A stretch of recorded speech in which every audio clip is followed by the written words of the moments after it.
Olá, queridos alunos e alunas.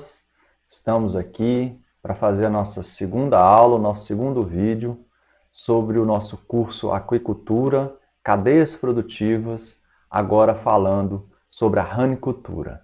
Então, como foi dito anteriormente, nós vamos fazer uma sequência de 3 aulas. A primeira delas é a de hoje, que nós vamos falar da parte do levantamento da produção. Então, nesse levantamento da produção da ranicultura no Brasil, nós tivemos uma metodologia que foi a coleta de dados em 71, foram aplicados 71 questionários em diversos ranários do Brasil, que estavam localizados então nos estados de Santa Catarina, Paraná, São Paulo, Rio de Janeiro, Espírito Santo, Minas Gerais, Goiás, Pernambuco, Rio Grande do Norte e o Distrito Federal. Então, estavam distribuídos pelo Brasil, grande parte lá no Sudeste, como eu já comentei, o Sudeste concentra a produção de rãs, a comercialização, o abate, processamento, tudo está concentrado no Sudeste, porque inclusive o mercado consumidor está concentrado lá. Então, provavelmente, em função disso, tudo se desenvolveu mais na região Sudeste, tá? Bom, como é que foram obtidas essas informações que nós vamos mostrar hoje? Também já comentei um pouquinho, mas vale a pena a gente repetir. Nós fizemos visitas a esses ranários, um técnico foi a esses ranários, eu mesmo participei dessa parte de produção. Então a gente levava questionário, aplicava o questionário, tá? Numa amostra que, na época, foi definida em mais ou menos 600 ranários. Foram estimados que existiam 600 ranários no Brasil nesta época. Então, desses 600, vamos dizer que 10% desses 600, uns 60 ranários ou mais um pouquinho, é que receberam nossas visitas. Tá? Logicamente que, na época, nós visitamos mais, mas alguns não foi possível aplicar os questionários, então a gente desistia e aí ficava sabendo de novos e aí ia para outros ranários e assim ia até completar essa amostragem aí de 71 questionários aplicados. Tá? Bom, nessas visitas os pesquisadores, além de fazer a entrevista através desses questionários, com o ranicultor, faziam observações sobre instalações, as técnicas empregadas, tirávamos fotos para trazer, para ilustrar tudo aquilo que estava sendo feito de levantamento, ok? E aí nós, no livro, o livro a Ranicultura, Análise da Cadeia Produtiva, ele é dividido em tópicos e a gente vai tentar mais ou menos seguir esses tópicos aí. Então, ranicultura e seu empreendimento, depois as características físicas e zootécnicas do ranário, a capacidade instalada dos ranários e de produção efetiva estimada, as despesas operacionais, os destinos da produção, a opinião do produtor sobre a atividade e algumas fotos dos ranários que eu vou colocar entre um tópico e outro para ir ilustrando e a gente poder ir mostrando todas as informações que nós temos da cadeia produtiva da ranicultura na parte da produção nos ranários, a produção em campo, a produção agropecuária. Vamos começar aqui agora. Então, de início, a primeira tabela que nós temos são os integrantes da amostra, quer dizer, quem são os ranicultores? Qual o perfil dos ranicultores? Tá? Então, a primeira questão que nós temos aqui é: o ranicultor tem formação superior? Então, 45% dos ranicultores tinham formação superior, 49% não tinham.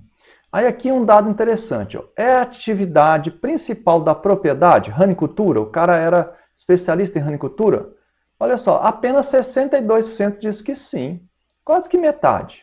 Metade eles atuavam apenas na ranicultura, a outra metade tinha outras atividades. Então, produzia boi, produzia suíno, produzia aves, e aí tinha ranicultura também. Produzia peixe, mas tinha ranicultura. Então, daí já começa a se perceber que o ranicultor ele poderia estar dividido entre outras atividades. Isso não é muito interessante, tá? Para uma atividade nova, uma atividade que se tem poucas informações e ainda por cima o ranicultor se preocupar com outras questões. Então, isso é preocupante. Bom, dessa amostra, nós tínhamos ranários em construção. Tinha 7 que eram considerados em construção. Ou estavam em construção mesmo, ou estavam ampliando, alguma coisa assim, tá certo? Então, 7% dos ranários estavam em construção. Foi feito teve-se um cuidado de fazer uma amostragem de ranários, tanto de ranários que estavam em construção, outros totalmente operacionais, funcionando, né, no seu normal, quanto ranários que estavam também no final, estavam parando. Para quê? Para que a gente tivesse o máximo de informações desses 3 tipos de ranários, para a gente poder trazer. E aí agora a gente tem essas informações todas, inclusive desses que estavam fechando, está aqui também, eu vou falar já já. Tá? Então, olha só, ranário concluído antes de 1990, 7,9%. Concluído entre 90 e 95, 38% da amostra eram ranários entre 90 e 95. E concluído após 1995, tinha 54% dos ranários eram construídos nesse período. Lembrando que essa amostragem, esse trabalho foi feito em 1998 para 99, então, isso quer dizer que esses concluídos após 95 eram ranários que tinham 5 anos só de vida, né? Ranários recentes. É isso que você queria coletar dessa pergunta, se eram ranários mais recentes ou ranários mais antigos. E a grande parte, na verdade, eram mais recentes, entre 5 a 10 anos de existência. Tá? Bom, a criação está em processo de estabilização, 21% considerou que ainda estava em processo de estabilização. Tá? O restante considerava-se já estabilizado e produzindo. Então, 80% da nossa amostra eram ranários que estavam produzindo normalmente. Tá? Tem planos de ampliar? Isso aqui também é interessante. Olha só, os ranicultores tinham planos de ampliar. 38%, quase metade deles, pensava em ampliações de suas instalações. Então, tinham boa perspectiva na atividade e, de qualquer forma, estavam tendo algum sucesso, porque ninguém pensa em ampliar sem ter algum sucesso, não é mesmo? E aqui agora era aquela questão que eu falei anteriormente, que parte da nossa amostra eram ranários que estavam desativados. Tá? Então, esses ranários desativados eram 12,7% dessa amostra. E desses ranários desativados, nós temos informações muito interessantes aqui. Ó. Foi perguntado, como está em porcentagem, 2,9%, eu coloquei aqui o número, a amostra era de 9. Então, 9 ranários receberam questionários e estavam desativados. Pode ser desativado para sempre, pode ser que estavam desativados naquele momento em que a gente fez a visita, tá? E iam voltar. A gente não pode se dizer porque a gente não voltou depois para pesquisar novamente. Mas aí a gente perguntou por que desativou. Então, 44,4% disse que era por limitação de mercado, problemas na venda do produto. Então, na hora de vender, não conseguia vender, não tinha mercado, tinha dificuldade de colocar o produto no mercado. Isso é preocupante, tá? Mas isso pode indicar também um despreparo, que nós vamos ver mais adiante aqui. Limitações técnicas, 22% disse que era limitação técnica. Então, a técnica de produção, ele não conseguia produtividade, alguma coisa assim, estava tendo prejuízo, e aí ia fechar. Outras limitações, 22%. Essas outras limitações são diversas, e muitas vezes fora da própria atividade. Então, a pessoa adoeceu, né, ou o dono do ranário faleceu, e aí as outras pessoas envolvidas da família não tinham interesse em tocar o ranário. Então, muitas coisas podem acontecer nesse sentido que não tem nada a ver com a atividade de ranicultura e que fazem uma pessoa fechar o seu negócio, desativar. Tá? 11% disse que era limitação de recurso. Recurso financeiro, capital de giro, às vezes, para fazer funcionar o ranário. E aí também pode mostrar isso aí um despreparo na hora do planejamento. Às vezes a pessoa gasta todo o dinheiro que tem na construção e esquece que tem que ter algum dinheiro para comprar ração, manter funcionário e manter as coisas funcionando. E aí começa a fazer isso de forma improvisada e nunca vai adiante. Então, é preciso ter em mente que se você for abrir um negócio ranicultura, é preciso planejar tudo com antecedência, deixar todo o dinheiro já reservado para que o negócio tenha fôlego. É melhor fazer um negócio menor, começar menor, mas que se tenha fôlego para investir e manter o funcionamento, do que você fazer uma grande construção e depois não conseguir manter. Tá? Então, essa é a primeira parte que a gente tinha para falar. Vamos agora o segundo slide que nós temos aqui, é o acesso à tecnologia usada no ranário. Então, quais são as informações que o ranicultor usava para poder construir o seu ranário? Né? Olha só que interessante. E isso é importante na análise da cadeia produtiva, porque nós vamos ver um certo improviso e nós vamos ver uma falta de profissionalização da ranicultura que resulta nessa cadeia produtiva que não consegue evoluir, que não consegue crescer, que nós temos hoje, muito em função disso daí. Então nós precisamos de mais informações, de mais acesso à tecnologia, de mais profissionalização, de mais planejamento na atividade ranicultura, para que a gente tenha mais sucesso. Então veja bem, olha lá, informações preliminares. Como é que você conseguiu essas informações? Através de contatos com ranicultores?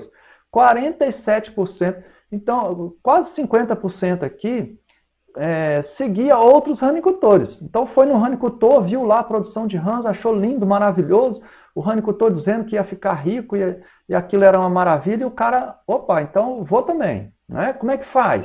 Aí o ranicultor geralmente falava assim, olha, você tem que participar de um curso, eu fiz um curso, aprendi tudo, agora eu já sei tudo de ranicultura, vou ficar milionário. E aí 71% participou de curso. Isso é interessante. O problema é que curso é esse? Né? Então, na época, era muito comum os cursos dos próprios ranicultores. Então, os próprios ranicultores montavam cursos para outros. Os maiores, geralmente, se organizavam, montavam curso para outros. Se as informações estavam corretas, isso é ótimo. Mas e se as informações estavam erradas? E se a tecnologia empregada não era boa? Então, isso é um pouco preocupante. Né? Então, hoje, se você for fazer algum curso, procure se certificar se o negócio realmente está dando certo, se aquele curso tem informações que são boas para você. Né? Olha só, participando de congressos, é lá que você conseguiu informação sobre a ranicultura? 22% diz que sim. Então, nós tínhamos os encontros de ranicultura na época, né? Temos até hoje, mas mais espaçado agora, mas esses encontros levavam produtores, os produtores se animavam e levavam para outros produtores essas informações. Consulta a livros, 11%. Livros não é o forte da ranicultura. Infelizmente, nós temos pouquíssimos livros, e ainda mais livros confiáveis. Recentemente, nós tivemos aí a iniciativa da Embrapa e algumas instituições ligadas à pesquisa, a ensino e à extensão, que fizeram então livros e deixaram disponíveis esses livros. Então já foi algum avanço, né? Antigamente, nessa época, né, por volta dos anos 2000, nós tínhamos poucas fontes de consulta. Outras fontes como jornais, revistas, vídeos, 18%. Então nessa época, década de 80 para 90, nós tínhamos muitas propagandas em televisão, em revista, Globo Rural e tal, falando maravilhas da ranicultura. Tá? É ótimo para atrair, mas que tipo de visão essas pessoas estavam tendo? Que era um negócio, ranicultura, ou era uma forma de ganhar dinheiro fácil? Não é? Bom, aí a gente vamos agora aprofundar um pouquinho. Uma coisa é como é que ficou sabendo de ranicultura, primeiro contato, aquela empolgação, aquela coisa. A gente já falou. Agora vamos para um segundo momento, na hora da construção do ranário. Então vejam bem. Efetuou estudos prévios para poder começar o seu negócio? Viabilidade técnica do terreno. 40% fez viabilidade técnica. Bom, interessante, né? Eu esperava 100%. Veja bem, você vai construir um ranário. Você foi ver lá se tinha água o ano inteiro, se a quantidade de água dava para abastecer o seu ranário, se o terreno era firme, se o terreno era bom para a produção de ranicultura, se a temperatura era adequada, de repente. Isso tudo envolve aí nessa viabilidade aí desse terreno que você vai usar para o seu ranário. Só 40% se preocupou com isso. 60% achou a ranicultura maravilhosa e vamos construir. Né? E nem pensou se dava certo ou não dava naquela propriedade dele. Muito bem. Capacidade do mercado. Então, o mercado tem capacidade de absorver carne de rã? Você vai produzir carne de rã, não é? Você vai abrir um ranário, você vai produzir carne de rã. Você já pensou se o mercado consome esse produto? Só 18% fez essa análise, gente. 18%. Quer dizer que 80% abriu o Ranário, não sabia nem para onde ia, se havia mercado ou não. Ouviu falar que o mercado era bom. Nesses cursos ou nos outros ranicultores, eles falaram, não, o mercado tem à vontade, mas você certificou-se disso? Fez lá uma pesquisa? Foi atrás disso? Então, só 18% cuidou disso daí. Pontos de venda da produção, é você ser mais específico. Só 25% fez essa análise de pontos de venda. Então, eu vou abrir meu negócio, vamos dizer, nós estamos aqui em Bananeiras, na Paraíba. Vou abrir meu negócio aqui. E aí? Todo mundo dizendo que ranicultura é muito legal e tal, e vende muita rã lá no Rio de Janeiro, São Paulo. Eu, daqui da Paraíba, vou vender rã lá em São Paulo, lá no Rio de Janeiro, e meu custo de transporte, será que vai valer a pena? Quanto é que eles pagam lá? Como é que vai ser meu custo de produção aqui? Isso tudo tem que ser analisado. Então, eu vou procurar um mercado que está próximo de mim. O mais próximo possível, porque aí eu gasto menos com transportes. Então, vou procurar na minha cidade. Bom, eu estou no interior da Paraíba, então não é muito interessante. Não vou achar muito comércio aqui. Vou ter que ir para uma capital, a capital mais próxima. Então, vou lá em João Pessoa fazer uma análise. Né? Quais são os pontos? Quais são as peixarias que estão dispostas, supermercados? Quem está disposto a comprar o meu produto? Vou lá e vou ver desses pontos qual a quantidade, qual o preço que eles pagariam por esse produto, carne de rã. Então, isso é essencial em qualquer atividade. E o que foi detectado é que pouquíssimos fizeram essa análise. Por que será que muitos ranários fecharam? Será que a atividade que é ruim, a ranicultura, ela é ruim? Ou será que foi um despreparo desse pessoal que foi muito afoito, né? Pensando na riqueza fácil, e esqueceu de fazer esse dever de casa? Então, onde iria abater as rãs? Olha que interessante na ranicultura. 53% só se preocupou aonde ia abater a rã. Rã não é igual a outros animais que você leva vivo e você consegue vender, como o peixe, por exemplo. O peixe você pode fazer uma despesca, levar numa feira na sua cidade e vender.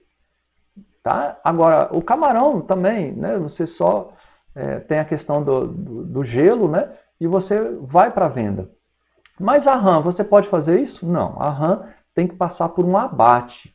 E o abate tem que seguir regras, tem que ter inspeção. Então, se você não vai construir um abatedouro para ter inspeção, para ter esse selo de inspeção, você já tem que saber aonde você vai direcionar, para quem você vai vender a rã viva, para que alguém possa abater a rã. Então, só metade das pessoas se preocuparam com isso. A outra metade sequer pensou nisso. Ou seja, metade desse pessoal abriu o seu ranário e provavelmente abateu as rãs clandestinamente, sem ter inspeção, o que é também muito prejudicial para a atividade ranicultura. Primeiro, isso é ilegal. E segundo, que você vai competir com os outros que são legais e você vai um atrapalhar o outro. Tá? E aí a ranicultura, ao invés de crescer unida e forte, ela um prejudica o outro, tá? E todos saem perdendo disso daí. Ok? Então vamos adiante, né?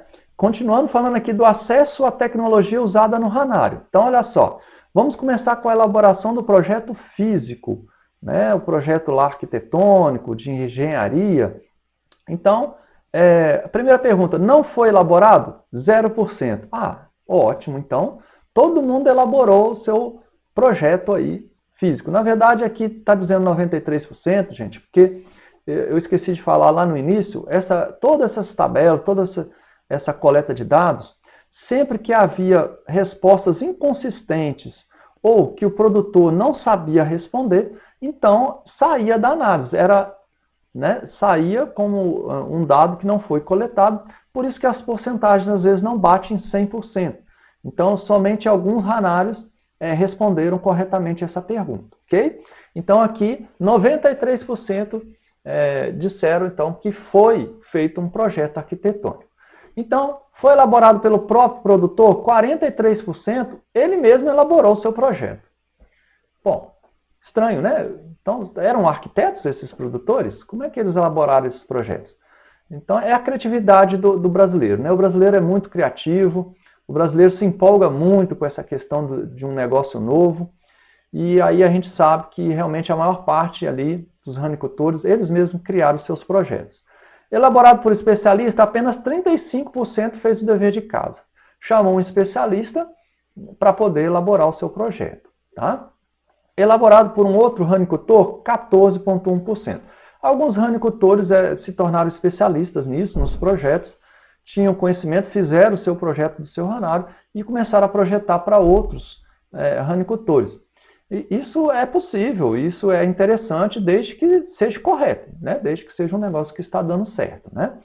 Bom, agora a elaboração do projeto zootécnico. Então, agora, vendo a questão zootécnica, de planejamento do tamanho, da sincronia entre os setores. Então, o setor de reprodução tem que ter um tamanho correto para poder fornecer animal para o setor de gerinos. O setor de gerinos tem que produzir imagos para poder atender o setor de recria.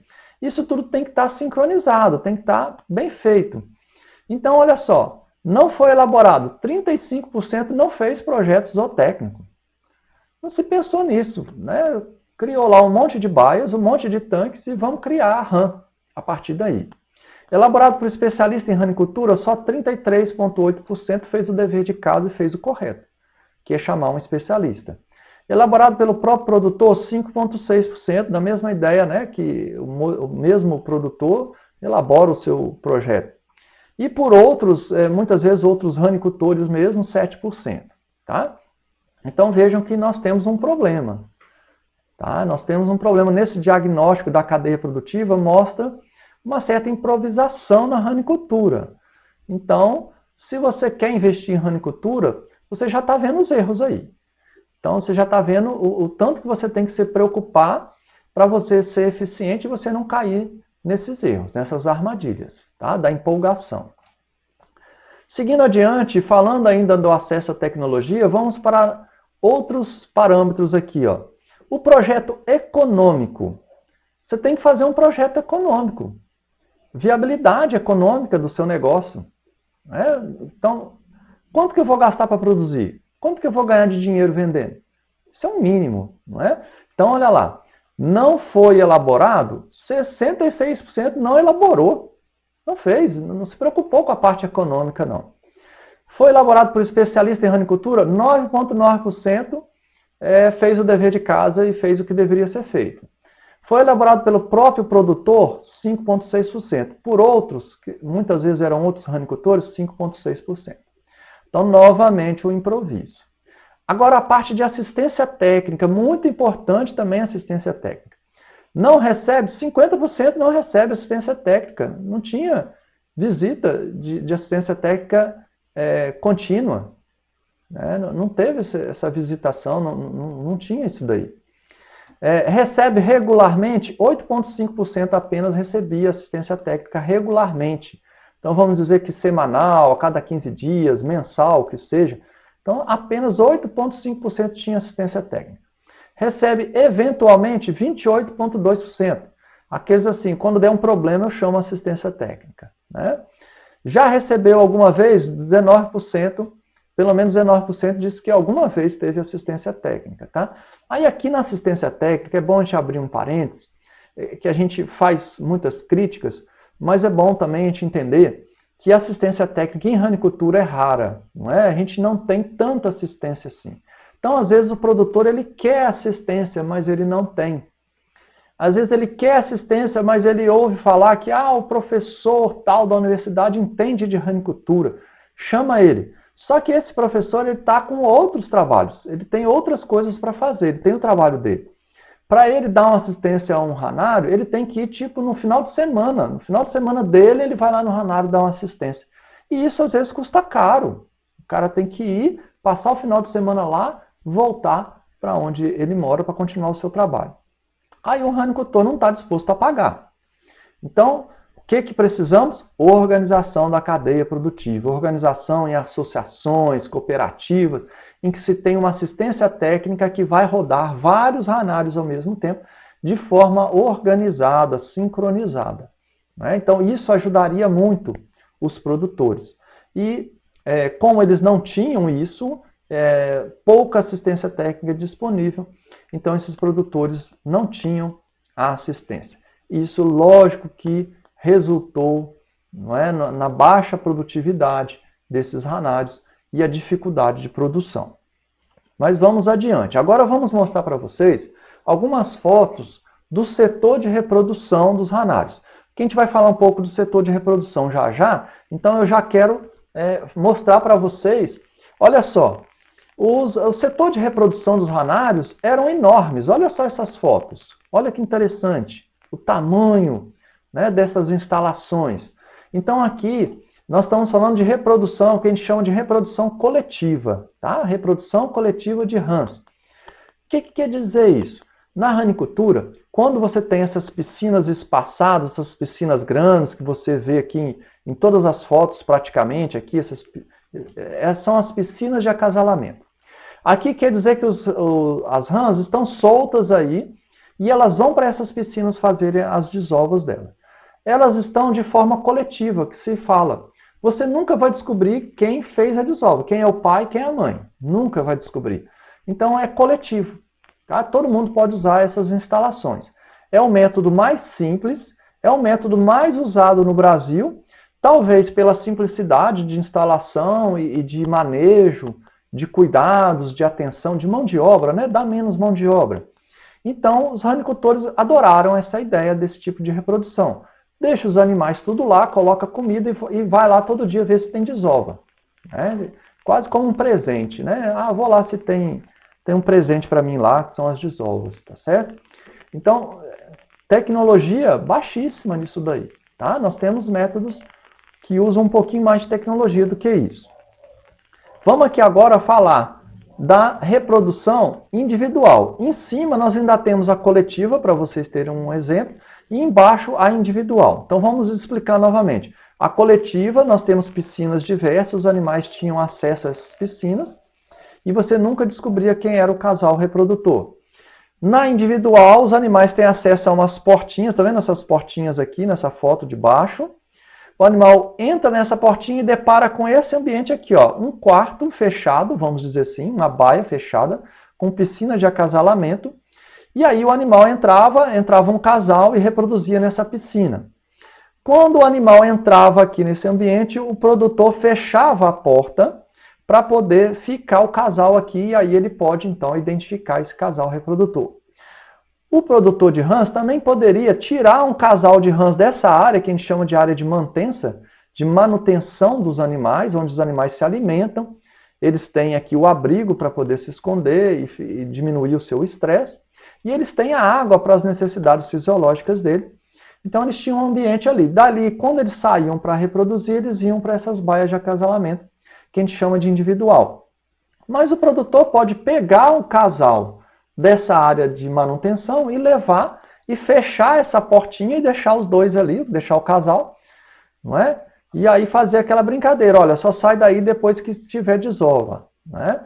E aí você então identifica também o casal reprodutor. Isso é uma tentativa de melhoria, né, da identificação. É muito importante a identificação do casal para a questão de melhoramento genético, de melhoramento do seu plantel de animais. Animais que dão bons filhotes permanecem no seu plantel de reprodutores. Animais que os filhotes dão baixa produtividade, você já retira do seu plantel de reprodutores. Né?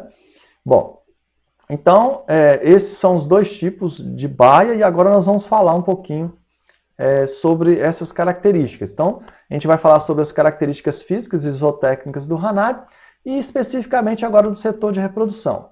Então, possui setor de reprodução? 80% possuía. Outros não tinham reprodução, ou seja, eles compravam girinos de outros ranários ou compravam imagos, que é a rãzinha logo depois que se transforma, o girino que transforma, né, sofre a metamorfose. E aí esses produtores compravam esses animais. Então 80% não, tinha o setor de reprodução. Tá? Aí a pergunta, possui baia de acasalamento coletivo? Então 76% utilizavam o acasalamento coletivo. Como eu falei, a maioria dos produtores. Acasalamento individual, 9,9% apenas. Tá? Baia de mantença, que é aquele local onde faz a manutenção dos animais, 45% apenas tinham essa baia de manutenção, os animais tinham onde se alimentar, onde se esconder. Outros usavam a baia de recria, né? A própria baia de recria, tiravam os animais da recria, colocava na reprodução durante um tempo, aí voltava para a recria, fazia esse tipo de sistema. Bom, e agora vamos ver as capacidades, né, de produção de desova por ano, tá? Desova ano. Até 20 desovas ano, 23% estava nessa categoria. De 21 a 50 desovas por ano, 16%, 17% mais ou menos. De 51 a 200 desovas por ano, 21%. Acima de 200 desovas por ano, uma quantidade grande, viu?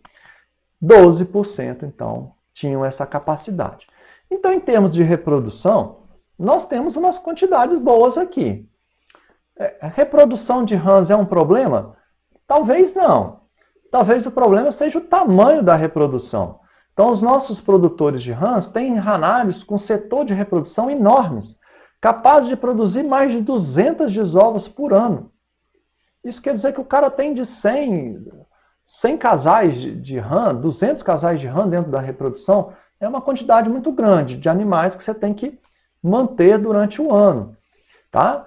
Mas era assim que eles produziam rãs, e até hoje, né, a maioria faz dessa forma, prefere ter em excesso, para poder se ter mais desovas e às vezes desperdiçar desovas, jogar fora desova, do que faltar desova em algum período do ano. Enquanto quando você usa tecnologia, você vai mais ao ponto. Eu preciso de uma desova esse mês, vai lá, faz a desova. Eu preciso de uma desova mês que vem, vai lá, faça a desova. Esse método do tradicional do acasalamento coletivo, individual, que é o acasalamento que a gente chama de natural, reprodução natural, nós temos essas questões.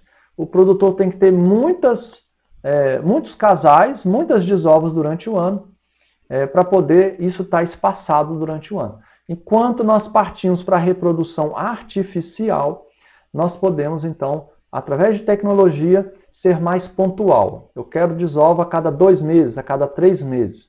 Então, eu posso ter menos animais no meu setor de reprodução e usar a reprodução artificial através de indução hormonal, aplicação de hormônio nos animais, para que eles desovem. Pessoal, eu vou interromper o vídeo, porque ele vai ficar muito longo.